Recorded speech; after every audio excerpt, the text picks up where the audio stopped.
Good morning, and good morning. And welcome to the Africa Weekly Talk. Today's subject on the docket is my take on the terrorist act and the brutal killings of 17 Nigerian military officers, including a brigadier general, by the terrorist group Boko Haram in Borno State last week.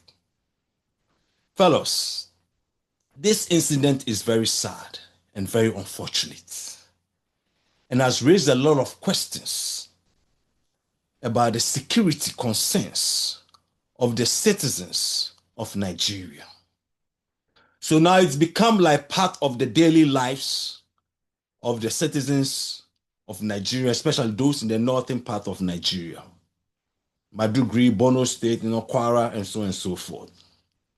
Where now these terrorist groups pretty much roam freely and attack not just ordinary citizens, but they are now taking the fight to the very military that is supposed to fight these terrorist groups and get rid of them. And now the question is, fellows, how long has this Boko Haram terrorist group been operating in Nigeria with its criminal thugs and bandits who are also doing armed robbery on the side and so forth? I mean, we can go back at least 20 years because I remember very well when these terrorists kidnapped these Chibok girls from their school in Borno State. That also raised a lot of concern all over the world. As a matter of fact, this is what started the Bring Our Girls Back movement, which was led then even by some prominent people, including Michelle Obama, Hillary Clinton, talk about 2014. It's about 12 years ago, fellows. And unfortunately, according to sources, about 80-something girls are still being held captive by this group. So the question is, what is the Nigerian government doing about these groups? I mean, this is unfortunate, fellows. I mean, this has been going on for quite some time now, all across Nigeria and even the Sahel states. And it's about time the Nigerian government take the fight to these terrorist groups.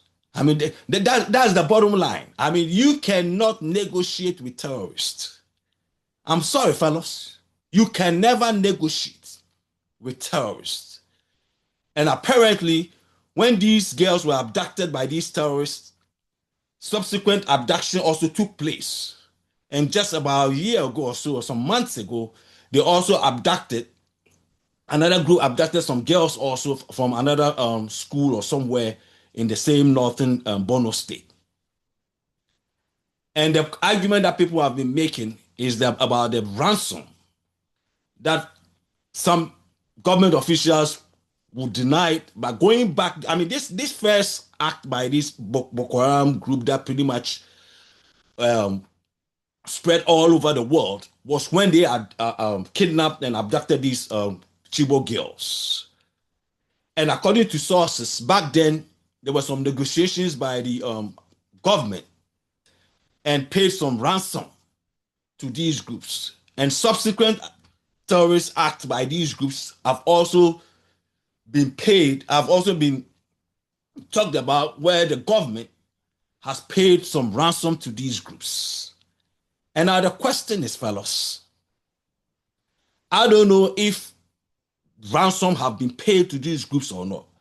But based on the reports that have been coming out, it seems like, yes, there were some money exchanges that was given to these groups.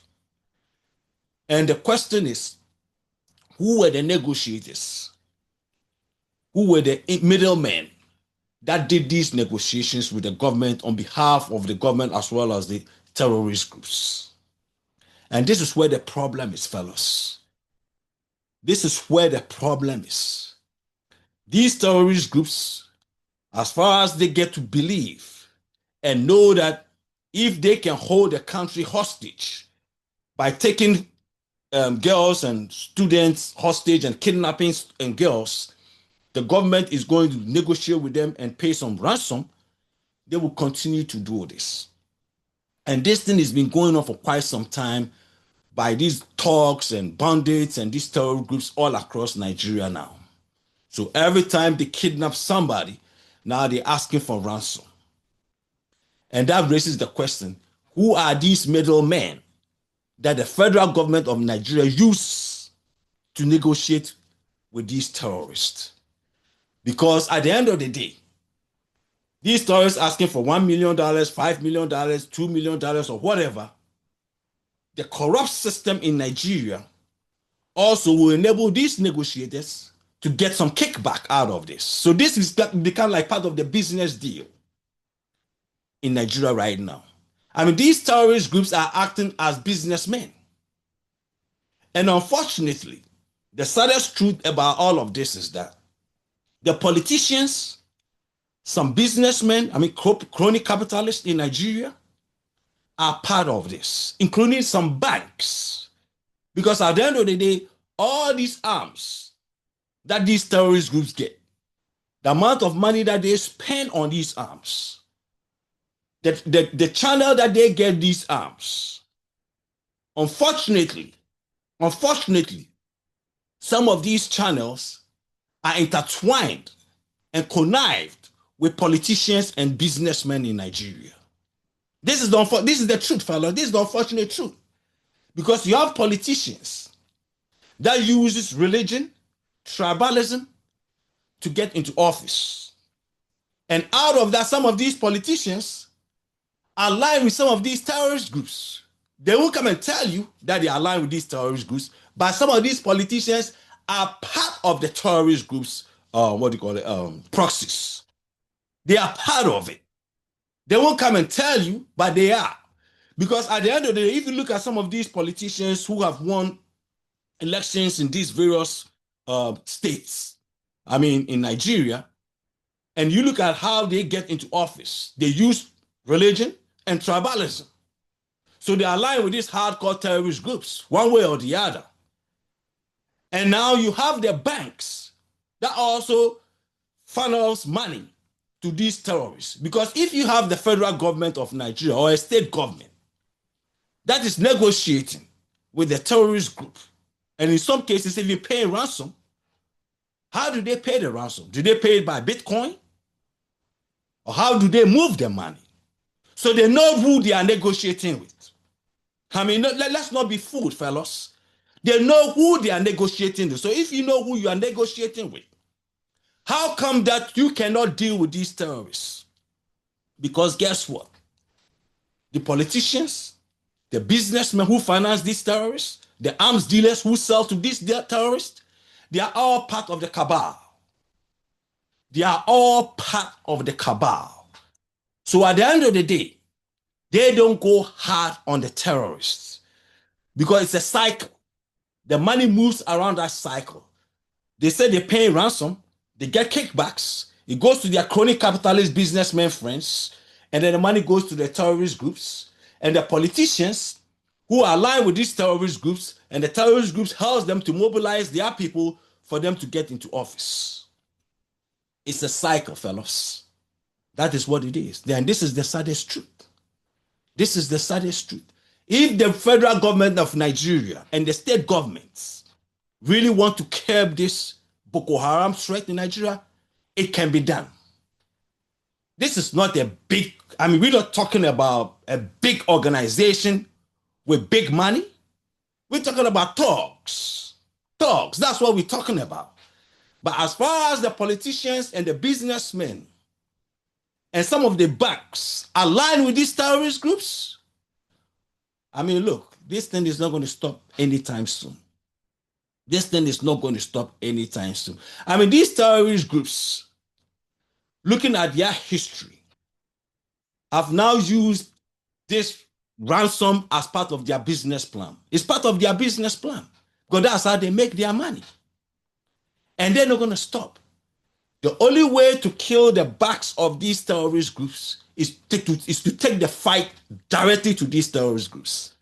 And unfortunately, because of the level of corruption in the system of Nigeria, that also emboldens these terrorist groups.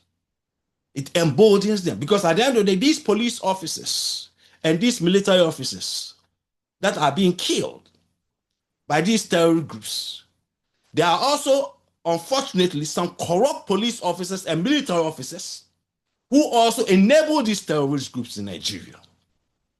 They help them get the weapons. They help them transport their weapons. They help them to transact every deal that they do in Nigeria. This is the saddest truth, fellows. Let's call a spade a spade. There are a lot of military officers, corrupt military officers, some of these officers and police officers and government politicians and officials in these states and the federal government all across Nigeria who are part of these terrorist groups. They are part of these terrorist groups. And it's about time the federal government of Nigeria and the states, if they really want to stop terrorism in Nigeria, it's about time they take the fight to these groups. But you know what, fellas? I've always said something about a real democratic system. And I always go with one thing, rule of law. See, rule of law is the foundation of a true democratic society. It is not this electoral democracies that you have in Nigeria and other parts of Africa that makes a real democratic society. Electoral democracies, you go and elect your parliamentarian or your congressman and your state governors and governments and presidents and stuff. It's just elections. You go and elect them. But at the bedrock, the foundation for these elected governments to sit on is the rule of law. I've always said one thing, give me rule of law and take any electoral democracy. I don't care about electoral democracy because rule of law is the foundation, is the bedrock of a true democratic society. That is what makes societies democratic. That is what makes societies thrive. Without rule of law, you ain't shit. You ain't got nothing. Excuse my language. You ain't got nothing without rule of law. And that is the problem in Nigeria and most African countries. Because most African countries, about 99.9% of African countries don't have rule of law. So pretty much they have been governed by electoral democracies. Corrupt governments, that's what they are being governed by. And these terrorist groups in Nigeria understand that. Because at the end of the day, they know there's no rule of law. They know the system is corrupt. They know they can bribe their way with some of these military officers, police officers, and government politicians. They know all of that. And that's what they've been doing. And they know when they have the right people in the back of their pockets, they can continue to terrorize the citizens of Nigeria. And at the end of the day, what? The government is going to come to them and try to negotiate with ransom. And that ransom money, there's a kickback that goes to some of these politicians and some of these crony capitalist businessmen that work with the government. And there's majority of it will go back to the terrorist groups. So it's a cycle that will continue and continue. As long as you don't have rule of law in your countries, you can never break the back of a terrorist organization. Because terrorists also understand that as far as they can manipulate the system, bribe their way out, they will continue to do that.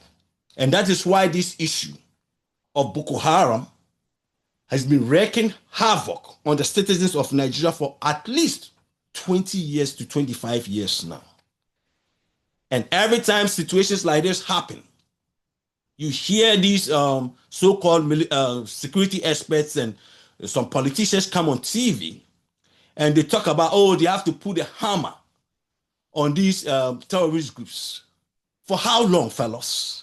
You live in a country when 2014, this group kidnapped young, beautiful girls from their school. And up to this day, according to some estimates, there are about 80-something children, girls, still in captivity by these people. And then just last week, this same group goes to kill 17 personnel, military officers, including a brigadier general. And we go back and keep saying the same damn things that you've been saying for the past, 20, 30 years about this group. Bring the hammer. Bring what hammer? At the end of the day, you look at your system and see where the problem is. And the problem is within the government and the state governments. That's where the problem is. Because of the level of corruption, you cannot solve this problem without tackling lack of rule of law. And unfortunately, the level of corruption also contributes to the lack of rule of law. And not until you deal with that situation, you can never get rid of Boko Haram. I'm sorry, it ain't going to happen.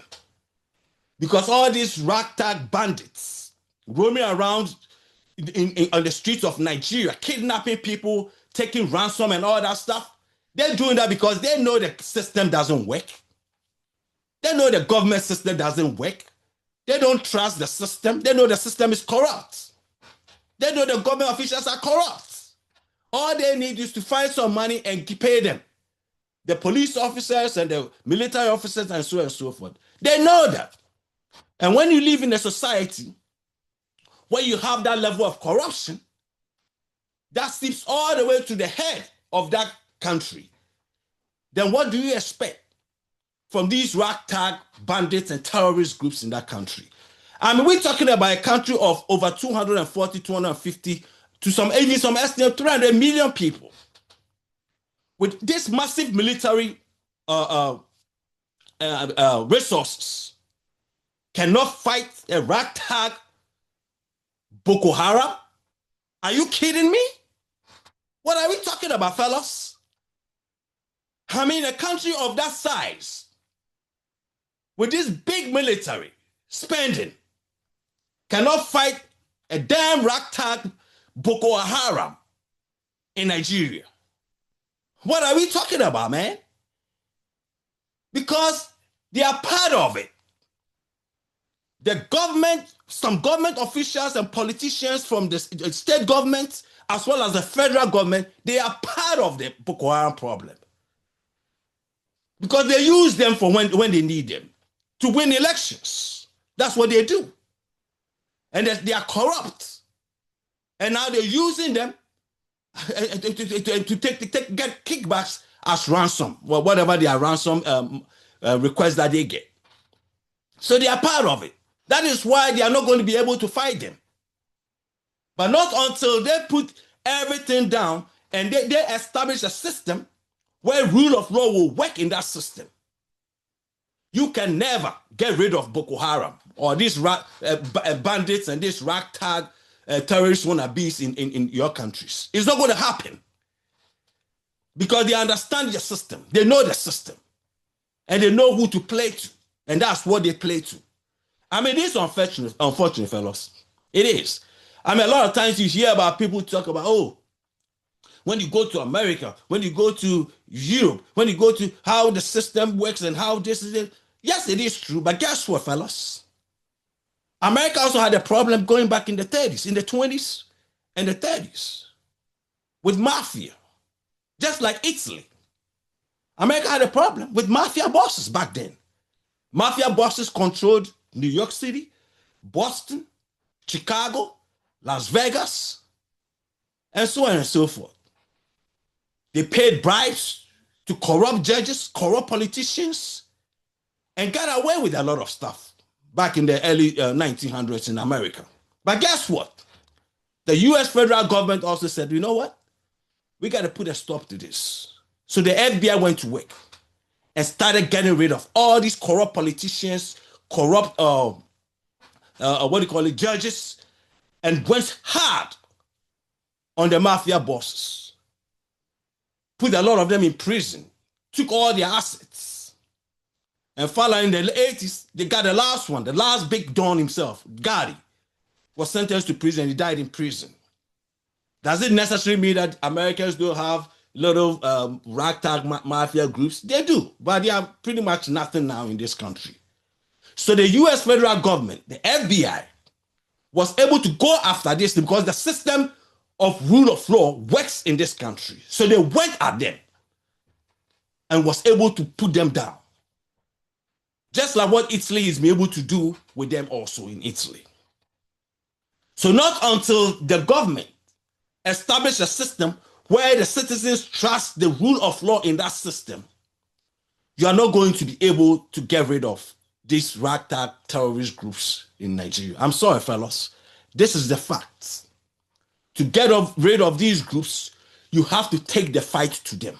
And to take the fight to them, you have to have a real leadership, a government that is willing not to be corrupted by these groups and use tribalism and religionism as a way to win elections.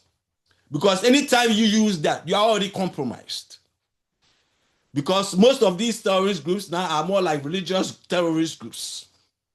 And most of these politicians in these areas, they know that these people have some religious base and all that nonsense, so they fall into that trap. So they will not say anything or go after these groups because for the fear that they might not win elections. So they connive with them. I mean, look, fellas, this is the saddest truth. I know a lot of you people will say that, why am I saying that politicians are part of the terrorist group and so on and so forth? But they are. They are part of it. That is why the problem cannot be solved. Because they are not going to go hard on something that you are part of, something that you benefit from. How are you going to go hard on them? But if you're not part of it, then take the fight to them because you have too many resources for not you able to take the fight to these groups. I mean, they know where these ragtag terrorist groups are in Nigeria. They know the communities they reside in. They know the people who help them, the banks and the businessmen who funnel their money and all that stuff, bringing weapons from the Sahel and other places. They know all of that. So why aren't they going after them? Because to cut the head of the snake, you have to go at the finance. That is the key to it. Go after the businessmen that operate within your countries, especially Nigeria. Go after these businessmen who have become like the liaison to these terrorist groups. Go after the banks and cut their legs off. That's the only way you can go after these people. But unfortunately, like I said, most of these businessmen, they have legitimate businesses, so-called legitimate businesses, that at the front of it, they are like a front of their dealings. So you see that businesses as, legitimate. But underneath those businesses are the funneling of money and all that stuff, arms to these terrorist groups, where they make their big money. And not until you go after these groups, go after the source, the finance, the money. At the end of the day, it always boils down to the money. And not until you go hard on the businessmen who are part of these groups, underground. I'm sorry, fellas. It is unfortunate. It is very sad, but that is how it's going to be. You know, I mean, it's about time Nigeria, as a matter of fact, Nigeria federal government to decentralize the police force, take it away from the federal government and let the states, every state have their own police force. That would be good for Nigeria because at the end of the day, so that the governors will have authority over the police force by themselves and also establish like what they have in the United States, National Guard for each state to use it to fight against these terrorists and this insecurity that has been hampering this country for quite too long now. Because Nigeria has a lot of potential, fellas.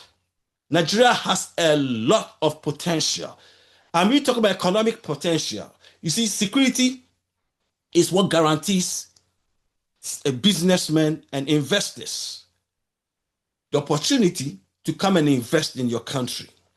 Nobody is going to come to a country where they don't trust the security system in that country. That is what we call economic security. For you to have FDI, foreign direct investment into your country, you have to convince these investors that the rule of law works. So no matter what happens, they can rely on the court system in your country to make sure that they get a fair treatment from the legal system. 2, they have to believe in the economic system as well as the security system of the country to protect their investments. Nobody is going to throw their money, millions of dollars, into a country where they cannot believe that the government can protect their investment. Nobody is going to do that. And Nigeria has a lot of potential. As a matter of fact, Nigeria has more potential in this world than a lot of countries around the world. I understand the economic system of the world pretty well. And a country like Nigeria, if it focuses on security and real rule of law, has a better chance of becoming way more developed than a lot of Middle Eastern and Southeastern Asian countries. At one point, it was the #1 choice of American companies to invest in the world. Going back in the 70s, Nigeria was even looked way favorable by American companies than that of even Japan. What happened? It is sad, man, but that is where we are today. For this Boko Haram and these ragtag little terrorist groups to solve these problems in Nigeria, the leadership, the federal government, the state governments have to take the fight to these groups. It's about time. The Nigerian citizens cannot wait any longer. Cannot wait any longer. Now, this goes back to the old adage. The chickens are coming home to roost. Some of these military groups and police officers who have enabled these terrorist groups are now seeing the terrorist groups taking the fight to them now. Unfortunately, now killing them. So you can't trust these terrorist groups, fellas. You have to go hard on them. Like the old adage also says, when it rains, it doesn't fall on one man's house. It falls on everybody's house. So fellas, if it's Sunday, it's the Africa Weekly Talk. God bless you guys and have a great week. Thank you guys and peace and love.